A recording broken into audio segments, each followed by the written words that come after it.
তো আমরা এমন একটা জায়গায় এসেছি, এমন একটা রেস্টুরেন্টে, যেটা কিন্তু পুরোপুরি সাগরের ওপরে। এইগুলো কিন্তু এটা ওঠার জায়গা, এখানে কিন্তু জল উঠে যায়, ঠিক আছে। আর রাতে এই দুপুরে যখন জলটা ওঠে তখন কিন্তু এর তলা দিয়ে জল বয়ে যায়, এবং এখানে বসে বসেই কিন্তু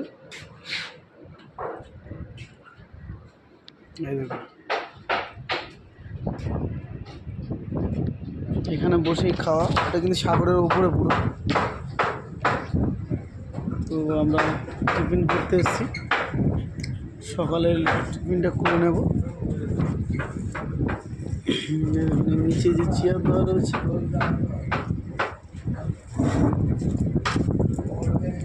আপনাদেরকে দেখাচ্ছি, এটা কিন্তু পুরো সাগরের উপরে। প্রচুর হাওয়া হচ্ছে, আপনারা হাওয়া বুঝতে পারছেন। আর সাগরের ঢেউটা দেখুন।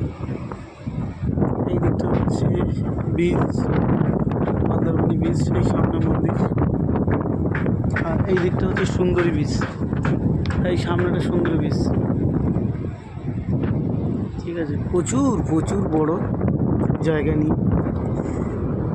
আগেরবার এসে আমরা 3 ঘন্টা সাগরে ছিলাম।